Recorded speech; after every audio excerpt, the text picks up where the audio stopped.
Hoje nós vamos falar do time de União Bandeirantes, desculpa, enrolei um pouquinho. União Bandeirantes, aqui da nossa cidade vizinha, Bandeirantes. Lá do nosso querido... Faleceu por Covid, né, o Meneghel, né? Serafim Meneghel. Não sei se foi de Covid, mas eu vi que ele faleceu. Faleceu, exatamente. Uma pena pro futebol lá de Bandeirantes, lá pra turma de Bandeirantes. Tradicional no futebol nos anos... no passado, né? No passado no futebol paranaense. Com certeza, bastante história. Até vai falar nessa matéria que quero agradecer a vocês aí da RPC, que são detentoras da imagem. Toda essa matéria aí que a gente vai passar agora pra vocês do União Bandeirantes. Confira aí, assista conosco. Hoje chegou a vez de Bandeirantes. Mas ninguém estava preparado para o que encontramos por lá. O estádio Comendador Luiz Meneghel, trancado. Mas nem precisamos entrar para ver o que aconteceu. Gente, eu não gosto nem de olhar para o estádio, para ser sincero, porque você vê o estado que ele está hoje, né? E a gente, não sendo saudosista, mas faz parte da história da gente, né? Recordar dos momentos bons que passamos ali dentro. E eu moro de lado do estádio aqui, tem hora que eu passo, nem olho de lado para ver a situação que tá. No último capítulo da nossa série, vamos mergulhar na história do União Bandeirante.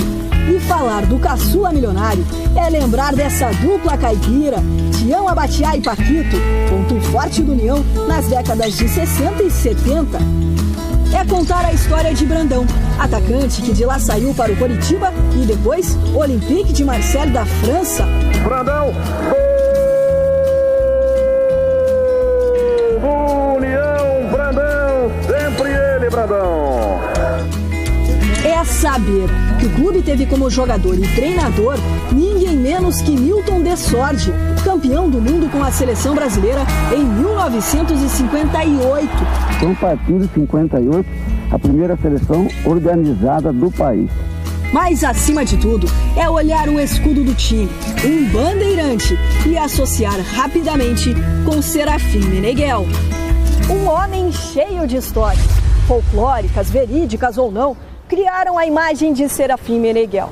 Aqui na cidade, dizem que um dia ele entrou em campo, deu um tiro na bola para evitar que um pênalti fosse batido contra o União.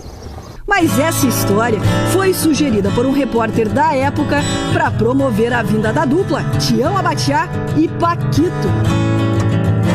Ele falou assim, eu vou fazer uma brincadeira e vou falar que você deu um tiro na bola e chegou a dupla caipira, que era... Tião Abatiá e Paquito, que chegaram a cavalo em Curitiba. Então foi uma brincadeira do... E aquilo, como se diz, estourou pro mundo afora. Essa história pelo menos ele nega, mas olha, era difícil segurar o seu Meneghel. Foram várias as vezes que, revoltado, ele invadiu o gramado. Em uma delas, ele mais uma vez, indignado com um pênalti contra o União, entrou em campo. O juiz, quando viu o Serafim, teria mudado de ideia e dado impedimento do atacante do outro time. É um cara que entrava no campo, fazia aquela coisa, ele carregava um revólver aqui na cintura, entrava lá, às vezes quando ele não gostava de um lance, ele entrava dentro do campo. Mas era um cara bacana, nunca vi ele fazer mal para ninguém, sempre foi um cara, ela adorava a União, adora até hoje, a gente sabe disso. Mas ele é um cara, uma lenda realmente, Serafim é uma lenda. O apelido dele é Tigrão, né? Mas ele é só o apelido, porque como pessoa, a gente só tem que falar bem dele, uma pessoa humana, de coração bom, ajuda todo mundo. E esse Tigrão anda escondido. Tentamos falar com ele pessoalmente, na fazenda onde trabalha, na casa onde mora, mas nada. Por telefone veio o motivo: problemas de saúde. Eu posso entender isso com você, mas deixa melhor. Foi Serafim Meneghel quem fundou o time em 1964. O time era patrocinado pela empresa de açúcar e álcool da família. Foram 42 anos de parceria e história. Parte dela, hoje, está trancada em uma sala dentro da fábrica. Os troféus, uma camisa do goleiro Fábio, um dos craques revelados pelo União. Tudo fica distante de Serafim Meneghel. Talvez seja difícil para ele olhar e lembrar de um passado tão vitorioso, se dar conta do que aconteceu. O União Bandeirante era uma equipe forte em casa, a torcida apaixonada. Bandeiras, camisas, dia de jogo era dia de alegria. A União é um clube que havia uma ligação muito grande com a cidade, porque a cidade pequena, todo mundo conhecia todo mundo, então era um entusiasmo muito grande, uma alegria, nossa, era só festa mesmo. Foram 5 decisões, 5 vice-campeonatos, 66, 69, 71, 89, 92. Em 89, a classificação para a final veio depois de uma goleada sobre o Matsubara por 3-0, em um dos maiores clássicos do interior paranaense, o do algodão doce. Os jogadores comemoram e o técnico Orlando Bianchini paga sua promessa pela classificação, atravessando o campo de joelhos. A decisão foi contra o Coritiba. No primeiro jogo, 0-0 no Couto Pereira. No segundo, 2-0 para o time da capital. Já em 92, o título ficou perto demais. Foram 3 jogos. No primeiro, 0-0. No segundo, o União vencia por 2-0, mas deixou o Tubarão empatar 2-2. E na decisão deu Londrina, 1-0. Nós disputamos no mesmo ano de 92 a segunda divisão, que era o campeonato da intermediária. De fevereiro a junho, fomos campeões da segunda divisão. E no mesmo ano, a partir de agosto, disputamos a primeira divisão. E continuamos com a mesma base. Mas foi um ano de muito trabalho e muita sorte também, mas muito trabalho, né? Tivemos sorte de ter uma equipe boa. E fomos até o final do ano, né? Fomos na final contra o Londrina. Com tanta história, é difícil acreditar que desde 2005 o União Bandeirante não existe mais. Os problemas financeiros fizeram com que o 9º lugar no Campeonato Paranaense daquele ano fosse o último suspiro do caçula milionário. O União Bandeirante respirou até as últimas rodadas do Campeonato Paranaense de 2005 para se manter na elite. Heróico, aos 46 minutos do segundo tempo, o time fez 2-1 no Engenheiro Beltrão e garantiu a permanência na primeira divisão do Campeonato Paranaense em 2006. Só que mesmo com esse direito, a diretoria do União pediu à Federação Paranaense a desistência da vaga, alegando problemas financeiros.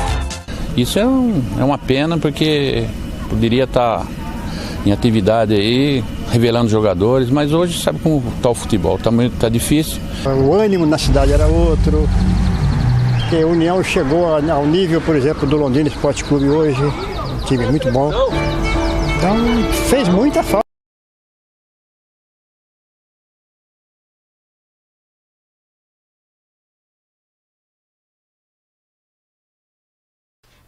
Muito bacana, muito legal essas histórias aí do União Bandeirantes. Realmente tem muitas estrelas. Da minha época é o Nilmar, Fábio, o próprio Brandão, né?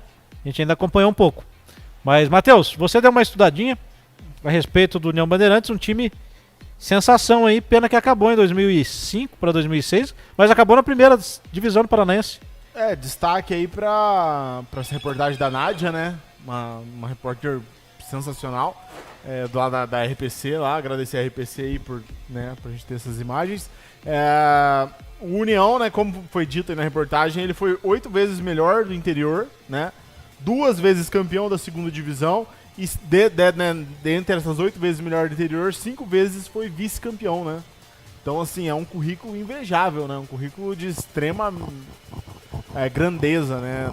Na nossa região aí, com certeza é o time com uma história aí mais tradicional, né? Uma história mais vitoriosa aí, porque 5 vices da Série A do Paranaense não é pra qualquer time, não. Mas assim, a gente tem que destacar aí que foi muito em razão do investimento aí do Serafim Meneghel, que infelizmente, né, nessa reportagem aí tentaram contato, ele estava doente e tudo mais, e ele veio a falecer esse ano, né, se eu não me engano, ele faleceu aos 88 anos de idade. de causas naturais. Desculpa. Não foi de Covid. Peço perdão. Pelo que falaram, né? Peço perdão aí, Pelo que eu vi aqui, de causas naturais. Eu escutei esse bururinho aí e acabei transpassando. Então, a gente também às vezes não sabe, né? Às vezes é decorrência, não sabe muito bem. Mas enfim, ele veio a falecer, né?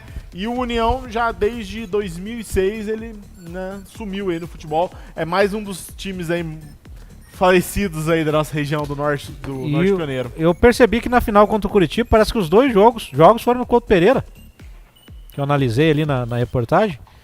Será que não tinha capacidade para... Não tinha capacidade de público para ser uma final, né? Interessante, perdeu, empatou 0x0 primeiro e perdeu o segundo 2x0. Deve ter tido uma vantagem muito boa economicamente, pô, pra ter feito os dois jogos lá, né? Pode ter sido isso também. Mas tá aí, futebol raiz nosso, do nosso querido União Bandeirantes. Você que tem dúvida aí do nosso futebol paranaense, do interior aqui do norte, realmente você entrando... de reportagem, né? Você também entrando no YouTube aí, você vai ver vários times aí, time de Cornélio Procópio, time de Jacarezinho, time de Andirá, vários times que a gente vai tentar trazer um pouco da história. Realmente a gente fica limitado, devido à pandemia aí, com alguns assuntos, porque a gente não pode estar se deslocando, conversando com pessoas que são mais de idade mesmo, para falar da história. Realmente são pessoas que têm experiência.